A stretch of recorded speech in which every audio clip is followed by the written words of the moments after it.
Hey, welcome back to the DVD bunker. I'm Brian. That's Matt. Hey, Brian. How's it going? Great. It is great, right? It is.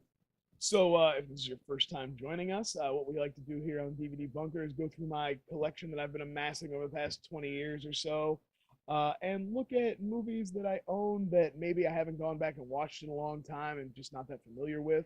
Or in today's case, a movie that only I've heard of and no one is ever gonna watch besides me. Wait, which I already feel like is a crime. Just what little I know about this movie. Having only read the synopsis of this movie, I Yeah. already think not enough people have seen it. I got 2 words into the synopsis of this movie, and it said man-eating tiger, and I closed the browser, and that's it. I mean, the premise of it immediately caught me. The cover, you can see, tiger, boom, I'm in. So the idea of this movie, just to give, because, you know, this is one you're not familiar with, so I don't want to spoil anything, but just what you can learn from the box. Basically, you got a family trapped in a house during a hurricane, so it's all boarded up, and inside with them, a tiger. Yeah. A live, hungry tiger. And just like that other movie with the tiger, I'm sure they become friends Absolutely, throughout their right. journey. Yeah, they, that's right, they realize they're not so different. This is Life of Pi. This is Yeah. the prequel to Life of Pi, Yeah. actually. This is where we find out This what is the same happened to that tiger. tiger before. So, spoiler alert, man. I told you. Sorry. All Told you we were going to get deep into the plot yet. Now, I did want to talk about, we did top 10 action movies, and Jaws made my list. What are some other animal attack movies that like rank pretty highly for you? I always really liked Lake Placid a lot. Isn't Lake Placid great? Yeah, which I guess that's an alligator. You know, it's hard Yeah. because it's not really. Well, that's the thing. There's like this kind of side genre of movies where it's a monster, but it's a real life animal, just bigger than usual, kind of like. And one that I just remembered, just popped in. We have to talk about Ghost in the Darkness also. Oh, that's cousin to gonna this. be on this show. I love the Ghost in the Darkness. I'm going to sort it out. It's my Val Kilmer doing an Irish accent, in case you were wondering. Yeah, Lake Placid. I also have Orca is a great Jaws knockoff, which I really love. And also documentary style. You got to talk about Grizzly Man and Blackfish are 2 great real, documentaries. Definitely. Grizzly Man, incredible bear footage. That guy, that was rough. What happened to that guy? Was that Vanna? No, Timothy. Oh, Werner. Yeah, Werner does the actual documentary. Yeah. It's Werner. Yeah. Yeah. Oh yeah, I love me a good Werner Herzog Who doesn't? documentary. Who doesn't? He's got a couple of Netflix. He's got like 2 or 3 on Netflix. Really? Yeah. Scour Netflix. He's an American icon. Werner Herzog. You know, usually when we talk about a movie nobody's ever seen, I throw up a little mini spoiler warning. I mean, we're going to be talking about this one in full. There's been some other ones where I was really strict about it. This one, the structure is fairly predictable. There's not a lot of like, there's one reveal that's just like, okay, I guess at the very end. So we'll get to that. But like, but for the most part, I feel like you pretty much see everything coming. So like I said, spoilers if it's really important to you. But we'll get into it here. So I think we're gonna have to jump and move character corner to the very beginning. Yeah. Because there's only really 2 or 3 people in the whole movie, and there's only really one person who could be our character corner, and he shows up right at the very beginning. Johnny, the stepdad, is meeting up with a fella to buy a tiger. Yep, like you do. Shady I don't know, he's got a circus trailer, but I don't know, he seems kind of, and he is played by none other than Michael Ade, Meatloaf himself, ladies and gentlemen. I love Meatloaf. Yeah, and I love the music, and then I love Black Dog. I love Fight Club. Oh yeah, give it up. And I love. He's uncredited in this too. Really? I wonder, he's like, no, it's cool.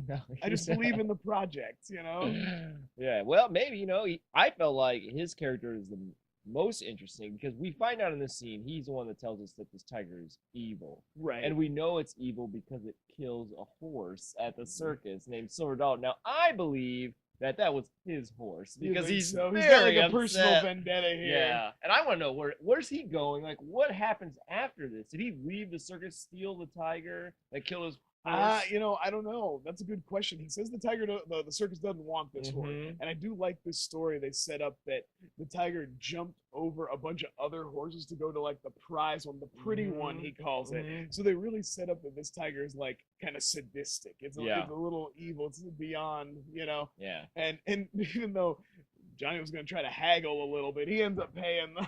He pays the whole amount How did you once like- he hears the horse story. But that's like, that to me is just something that a horse person that owned a horse would be like, my horse Silver Dollar was the most beautiful horse, and that This cat knew evil it. monster killed it. Yeah. It's like, oh, really? It's not just that you got like an apex predator Yeah. running around. You thought you could With train a it. bunch of Is- other wild is it- animals. Oh yeah, it's the tiger's fault. I forgot. Exactly. We see Kelly's taking Tom to like this special school. She's trying to go off to college. He's autistic. And now, I don't know. I was thinking about this. I don't know what a sensitive portrayal of autism on screen is. Because there's such a wide spectrum of effects. Like there's some people who like are high functioning, and there's some people, and it's portrayed in so many different ways. It seems like the way they got this is pretty severe. It seems to be pretty hindering. He's got a lot of tics, a lot of stuff that really sets him off. Yeah, I will say it's kind of interesting with autism because they go really far. Like on the spectrum, he's like you said, but for that he's near catatonic. So really, for Yeah. most of the time, he really is just sitting there and just like You have to hit his certain notes. Though. You Yeah. have to like have hit his certain peculiarities, or a total flip out. yeah, and he really is just. I mean, he's barely responsive when she talks to him or Yeah. any time during the movie. I mean, he's almost like the second bad guy in this movie for her because Yeah. when she's trying to survive for both of them, he is like actively making it hurting difficult. the Sure, situation. sure.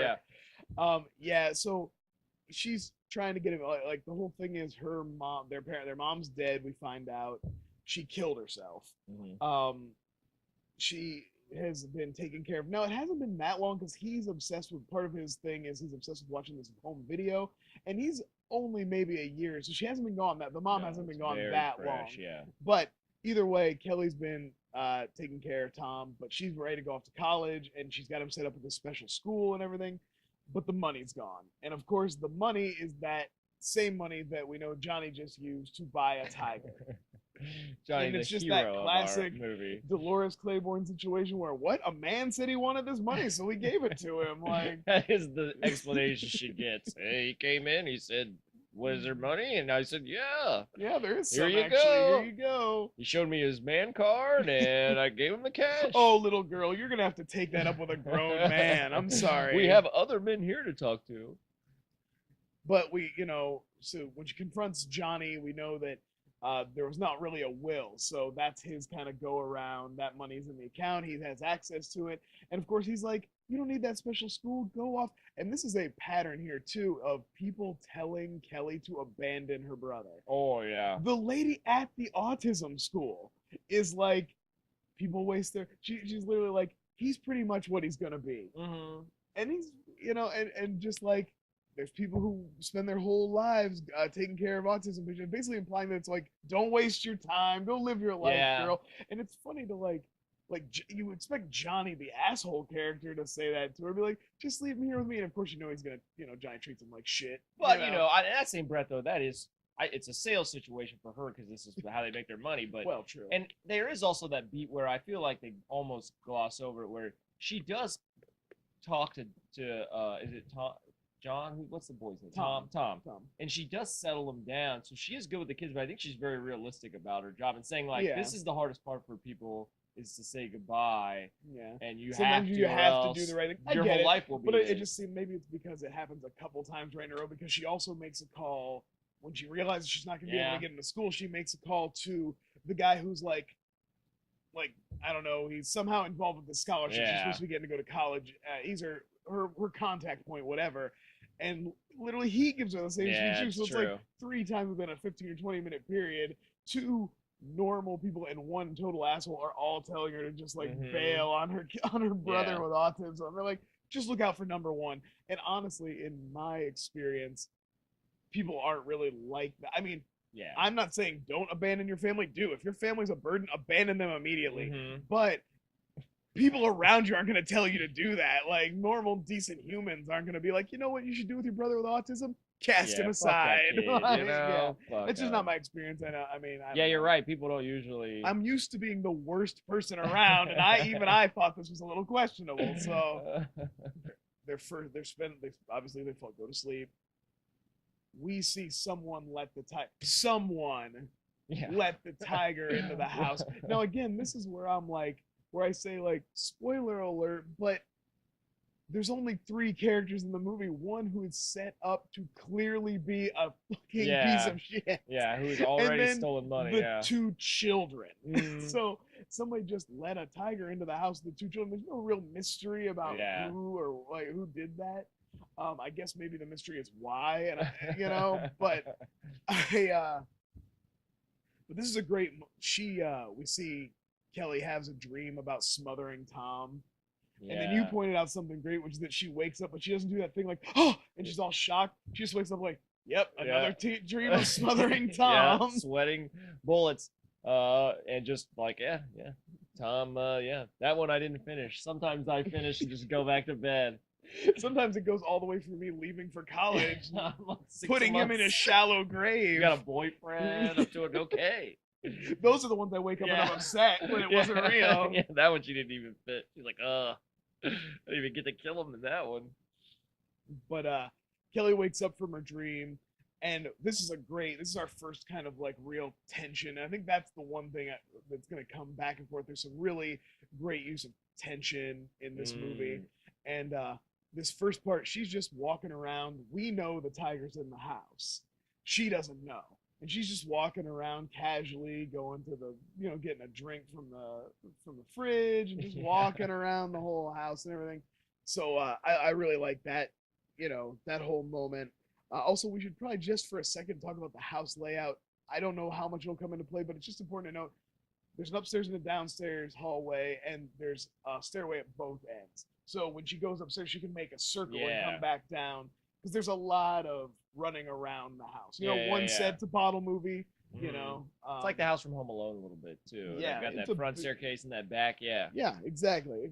That's a great way to think about it. Only imagine the house from Home Alone with 2 staircases on both ends of the upstairs hallway. I might want to see Kevin McAllister take on this tiger in the Home Alone house. That could be a fun movie. But finally, the tiger kind of catches wind of her and gets her cornered in the laundry room. She finds her cell phone though. House phones are dead, but the cell phone, she gets a signal. It gets through to emergency services, but it's like one of those like, we'll call you back. Obviously, it's a hurricane. We're having a load of calls. Tiger breaks down the door pretty easily. We find out pretty quickly that a door in this house is only a temporary barrier for this tiger. Yeah, the tiger. Yeah, and I like that because although sometimes he takes longer to get through, I think a closet door holds him way longer than some of these actual doors. He busts through 3 doors and then struggles with like some plaster and like some rotted old wood. So I mean, there's variables when the plot of the story needs the tiger to vary, but overall they make it a pretty solid line. They stay on line pretty well. Well, I think there's a pretty clear parallel here. You're supposed to see the hurricane's a force of nature, the cat's a force of nature. Absolutely. So a barrier is only going to hold him for so long. This is another great tense scene here, though, in the laundry room. She, just as the tiger's breaking through the door, manages to kind of shimmy up into the laundry chute. As she's up there holding the tiger's like prowling around, she can see it beneath her feet. And then I love the single sweat drops on the ground, and the cat licks it, and that's how it like gets her scent. And then it's like trying to reach up the slashing that's really good stuff. That to me was the best when you don't see the cat for a second, and then his face comes up and his eyes are finally looking up, and that to me was like, oh, that was a great moment for maybe my favorite part of the whole. We didn't talk about too in that moment. He also crushes her cell phone. They could have done it better. I wish they would have just had a big giant fake paw to smash. Yeah, the cat just kind of walks over to hear a crunching noise, and then when it walks away, the cell phone is like, and I don't know, it was one of like those old Nokia flip phones. I don't know if a cat could. I mean, I don't know. It was pretty smashed. It looked like a boulder and crushed it. I mean, it was a big cat and everything. These people, pads, they walk softly. Cats walk softly. Yeah, I don't think it would just. But I mean, that's like, I don't know, 1,000-pound animal, 2,000. I don't know. They're pretty big. This girl, her technology. She's got the shitty phone. Then when she gets her computer later, I might be jumping around too much. This movie came out in 2010, but it's got like the old MS-DOS kind of font on it. What when have you ever seen a loading screen when you turn your computer on? It's like resume login. It's like the longest, cheapest bar. The computer that Nev Campbell tries to use to call 911 and scream is more advanced than this computer. Absolutely. So she gets back upstairs, and I like they had a jump scare here with the kid.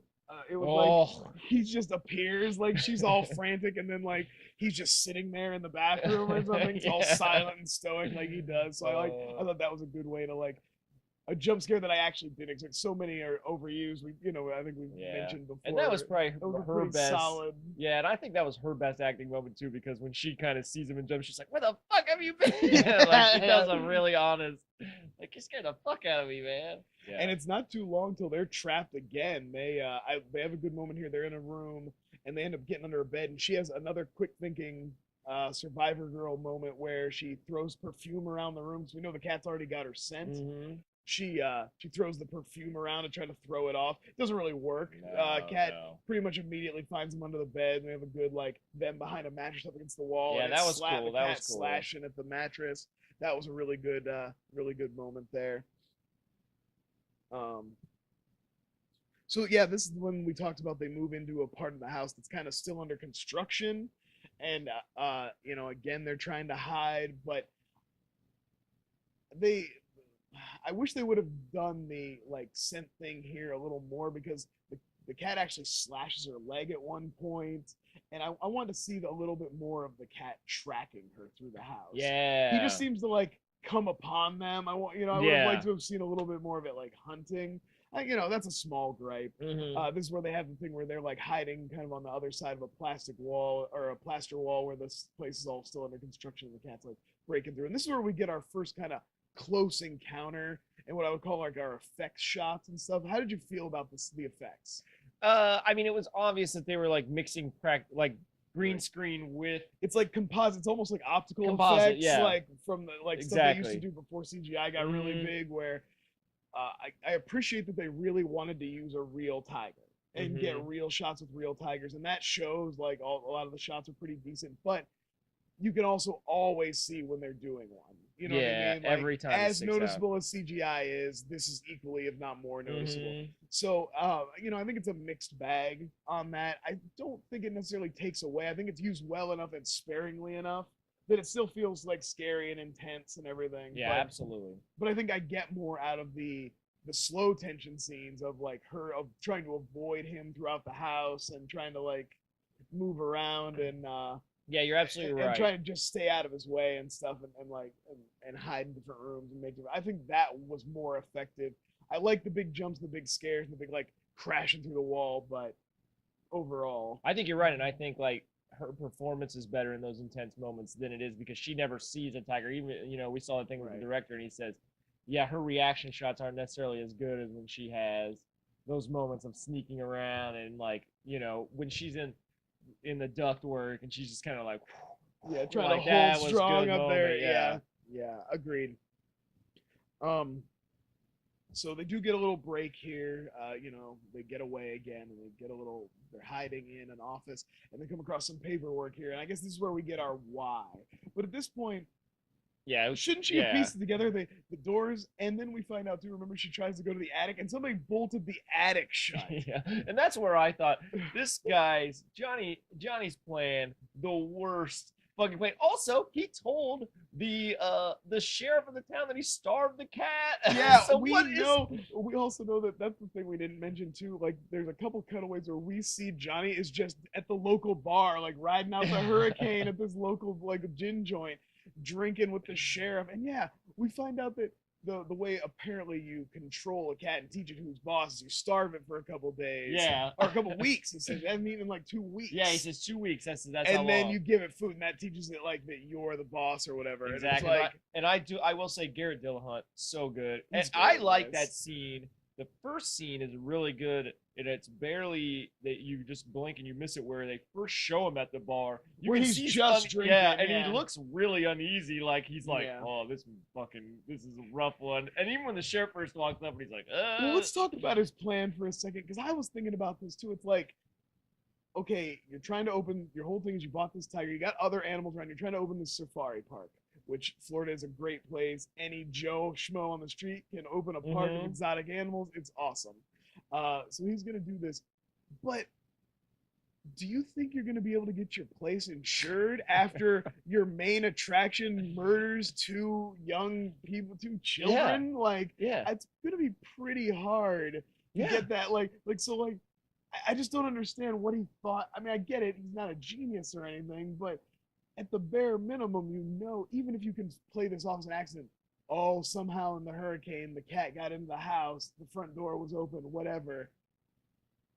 Okay, but that animal can't be on display. You can't use that. We have to kill it now because it killed people. Like, you can't then just make a business based on, like, this cat killed my family. Come visit the evil cat that killed my family. Like, that's not a thing, bro. No, good man. idea. If this was like the 1500s, but I don't think it's gonna fly in 2010. No, even in Florida. Now, this is Central Florida. We're talking about all the places to try it. You definitely did some work.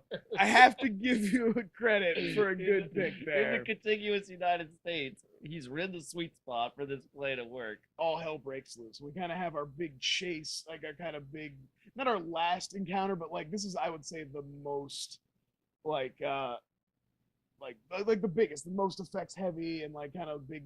He does the cat crashes through a big glass like door, like kitchen, like dining room door. We also have it jumping up on the stove, and she's like turning on the burners on it. That's pretty good. That's pretty good stuff there. She's trying to save Tom. He's got this thing about being touched, and he lashes out and he hits her like with the remote. It cleans her clock pretty good. Gets her good. And she doesn't say fuck you. She doesn't say, well, fuck you, but she does kind of like, all right, and bails, and again, like, gets herself into the laundry room, right? Is that? Yeah. And, that's the only loose board she finds, and she gets out. I like that part. I like that part because she loosens it earlier before the cat comes in and she has to go to the bench, and she finishes that job later. And I was like, I like that they paid that off. That there was a way, because I was like, man, when she gets out of here, it's gonna be so dumb. Like, there's a part where she's hitting that thing with the golf, and I was like, if that just falls off right now, and they're into the golf, I'm gonna be so mad. No, they did. They did a good job of making it pay off well. And she gets out and she's doing her thing where they got her sitting in the car, and she's thinking, of course, she's remembering her mom, and she's thinking about Tom, and I'm thinking about all the people that have. Did you at any moment, being a first-time watcher, think she might abandon Tom? Oh, I thought, well, I was thinking like this is like the Brian Hurst factor, where you were showing me a movie where she just drove up and you're gonna be like, yeah. but I didn't think really. I thought, man, is she gonna drive away? Is Brian about to cheer when this crow drives away? No way. I just like when a movie has the balls to take a big chance like that. You know what I mean? I'm not pro being a terrible person. I'm not pro abandoning your autistic brother. I just love when a movie really like out of left field is like, no, we're doing this shit. Like we're like so. But no, I agree. I think it was pretty clear. But she has her big, she's going back in moment. She finds Tom. She gives him a little pep talk about their mom and how she left both of us, and I'm sorry, and I'm not gonna leave you. And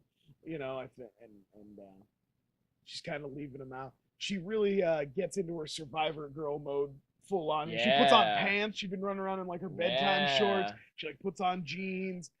Makes a torch. Yeah, she goes like full Lara Croft mode in this one, man. It's great. Absolutely. So how do you think overall, we talked about Survivor Girls extensively because of Behind the Mask, and we've done our horror episode. How do you feel she like ranks? She pretty decent? She, in the moment, in the instant where the cat is in the air or it's time to move, yes. When it's decision-making time, she leaves rooms that are closed off with it's like, to me, now this just like she can only make a plan when she's in a panic. Like exactly. When she's got time to think, she's less effective. And there's like a moment where she finds the kid, and the cat's seen him at that point, but the cat doesn't know where they are, and they're in a room with windows, and I'm thinking to myself, find a way out of that room, keep the door, barricade the door, the cat doesn't know where you are, get out of there. Don't go into other rooms looking for stuff. You know what I mean? Like, why are you leaving this room that's safe? So that to me was like, and she makes it obviously the decision where she comes back in, but it works out, Well, and I'd also want to factor in too that like in a normal horror movie or you think something like Aliens, like protecting the child a normal child is enough of a burden. She's got like that extra added element of like having to, you know, because of his limited functionality and things she has to do to get him to like. I like that when he's like walking away from her because he doesn't like to be touched. She like puts her hands up in front of him and like backs him up and just keeps moving towards him and he keeps backing away and that's like her way of directing him. And those moments are cool. And that's when she's like Survivor Girl awesome because to know that cat is like coming after you and to have the wherewithal to be like, yeah, I would agree. I would say like in the action beats, she's at her peak, and there is some times when I'm like, you're doing way too much moving around. Yeah. Like you need to like have a plan. If you need to hit all the rooms, you need to like have a plan on how you're gonna do that first, not like just bounce. So yeah, I would agree there. But I think overall, I like that she's always proactive. She never has that moment she's like feeling sorry for herself or gets too scared or anything. She's always like working on the next thing or like, you know what I mean? Or be trying to do something, even if it's like I said, even if her plans aren't the best. She's being proactive. Absolutely. I like here, so we got she's got the torch. She's walking through the house, and I like this. The lights are out now. Kind of everything was a hurricane, but it was during the day, and there was kind of like a little bit of natural light.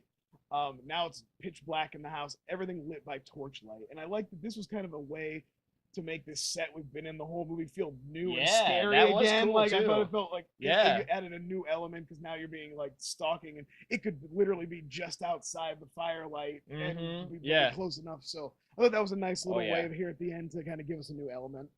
We have another little chase here through the house. She does shoot the cat, gets it square in the face. Yeah, doesn't even slow it down. I was like, she domes it. I mean, like, it's a small caliber gun. It's just like a little revolver. I know I've heard that like with bears, the front plate of their skull is very thick. Doesn't even. And so if it grazed, maybe. And this cat's already evil. It's brain damage to begin with, man. And all it sees is silver dollar, more silver dollar. Going after the pretty one. But Nick Cage's Con Air's the shot to the head. I mean, it doesn't even walks right through it. Yeah. And then they pull Kingdom of the Crystal Skull and dive into every time, buddy. Dive into a freezer. Now, there was a moment here, she's like, they're in the freezer and they got it closed and it kind of fell over on its side. And she tells Tom, "We're just going to sleep." Did you think they were accepting death here? I was like, this feels like, okay, I'd rather suffocate than get eaten by a tiger, so if that's what has to go. I think she was both that was her accepting death for herself and saying it to Tom out loud. I like to think like we're both gonna go to sleep or you're gonna go to sleep, and they both fell asleep, and when she woke up she was surprised, and then and then we see her push it open, but like she didn't expect to wake up, and when she did, she's like, well, I guess I'll just see what's going on out there. Yeah, right, like what are we gonna do, you know? Hopefully there's a dead cat out there. Well, she does eventually come out and kind of cavalierly they're walking through the house, right? And right away, first thing they come out and they hear screws coming off. And it's Johnny. He's back from the bar. He's got his rifle and everything. Takes the door off. And yeah, they're very cavalier about just walking through the house. And they're just standing there. And she's like, you know, Tom can't understand what happened here, but I do. You know, are you gonna let us leave? And then this is what we're talking about. Spoiler alert again, but for no reason he's like, "You're not the only one who wanted out." And then basically admits that he killed the mom or like made it look like a suicide, but like for no reason. Like, yeah, we already get it. I was talking about you trying to murder me and Tom. You didn't have to admit that you killed my mom too, dude. Yeah, you didn't have to throw that in. Like, we were just asking if we were literally saying, let us leave. Yeah, please don't shoot us with your gun. I'm saying Tom can't say anything and I won't say anything. And you're just like, by the way, I murdered your mom too. And I will say the kid that plays Tom did break character because he just went. So we already did character corner, and we talked about her as a survivor girl. I think it's just goodbye versus goodbye time. So what do you think? This movie, man, there were parts where I was ready. I was gonna say no, but this movie made me really examine who I am as a person deep down, because really this movie isn't so much about a tiger and a hurricane. It's about like being in the life of somebody with a debilitating illness that, you know, is holding you back at every moment. And even in the moment where you're doing what's best for them, trying to save their life, they're stopping you from doing it. And everything around you is saying, leave this fucking person behind. And you even have that moment where you're outside and you're free and you're away and you can see how good your life's going to be, and you can't do it, and you go back in. And is it worth it at the end? who knows what the rest of their lives. They're holding hands at the end, so they had that connection. Yeah, absolutely. It's a story about personal responsibility more than anything else. Exactly. And she's like, obviously Johnny doesn't want to take any. Obviously, you know what I mean? Obviously Tom can't take any. Everybody's telling her not to take, Yeah. She's there's literally a tiger chasing you around a house telling you, like, let this kid, throw him to the tiger and get away. How many times, how easy would that have been? And you as a viewer are almost rooting because this kid is so bad. They're getting you to a point where like you feel you're just like you could justify it, where you're like, yeah, I could see. You're not like you're not rooting for her to do it, but if she did, you'd have been like, I get it. It would have been a fucked up ending, but you'd have been like, it would have made a very interesting ending for sure. Absolutely, and that really caught me at the end when I kind of looked back at it all, I was like, yeah, because I was at the beginning, I'm like, man, are they gonna kill this kid? Like, would they let this tiger eat this kid? Because he's like, you can't say he's a horrible kid, but her whole life is consumed by taking care of him, and he has no way to say thank you. He has no ability. There's no gratitude. It's a constant. Right. It's definitely a difficult cross for her to bear, and anyone. You know what I mean? Like anyone who does that sort of thing deserves acclaim and also deserves to have a happy life and not have to do that all the time. You know what I mean? Like those people deserve breaks too, and she's just not in a position where she can get one. But and I will say the moment that sold it for me, when we talked about when she's making those patties with the drugs to throw at the tiger, he gets hungry. She has to stop doing it and make him breakfast. He has a super specialized way. But I like that that's where like she's giving him a little bit of that tough love that I think you can tell is gonna like start to become a bigger part of their relationship, where like she's gonna be a little like they have that back and forth, but also she's gonna expect more of him now. Yeah, exactly. There were a couple times in the movie, and that's like the first time we see her making the sandwich is obviously very particular in the way it's made and the way it's preserved to him. This one, he's obviously got a thing about threes or sections. She takes like a power bar and sections it off, and it's like, that's it, that's your breakfast. Yeah, here's your 9 pieces. No, don't bitch about the milk. Like, eat it. I'm in the middle of something, and it works out, And same thing too at the end where when it's time to hide in the freezer, she's like, I know you understand me. Get in the freezer. Yes. It's like there's like I'm here to help you, but there's got to be a shift in our relationship. Yeah, it's absolutely true, and that was a nice moment, and it really. That won me over in the movie because, I was kind of like, the tiger, it's hard with the tiger because I've seen when animals attack, and I know what these things can do, and there's a couple moments, like, I feel like with that bed, that guy would just be like, boom, bed out of the way, everyone's dead. It's powerful enough that it would have just pushed itself under and flipped the bed up and been on top of them. Yeah, before they even knew. Yeah, agreed. And something like the varying, like, sometimes it can burst right through a door, but then it has a little trouble with these, like, kind of, like, rotted planks and stuff like that. But it's a movie, Right, exactly. You got to suspend your disbelief. Yeah. But what about you, buddy? How do you follow this? I really I love the premise. I love animal, scary animal movies. Mm-hmm. I love a good monster movie with like a natural monster that actually exists. I always think that's very interesting, or could exist, and I've always been fascinated with big cats. I think that's like the apex predator on land. Absolutely. It's like a shark in the ocean. Yeah, like you said, it's a killing machine. Shark, you know what I mean? So that interests me. And I love a good bottle movie. We've talked about that before, and this kind of has like enough going for it that even though it's a little bit ridiculous in its premise and stuff, I think some of the moments, like, they hit the tension perfectly. Oh, yeah. They really nail it when they need to. There's some really like pulse pounding moments in this movie, and do I think that sometimes the effects hold it back a little bit? Yes, but I think like I said, I appreciate their desire to use real cats. Yep. And to do as much of it in camera as they possibly could, and that they were on a budget. You know what I mean? We talked about the reason this is a bottle movie, the reason that this only has a cast of 4 or 5 people is, the money. You put the money towards the right things when you care about your movie and you only have so much. You've got to pick and choose. And they do. I think you're right. And I think they made the most of it. And like I said, I think the fact that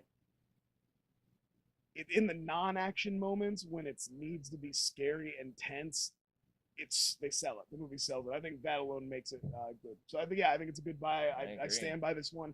I'm glad to get the word out about it. And hope that some people get out and see it maybe.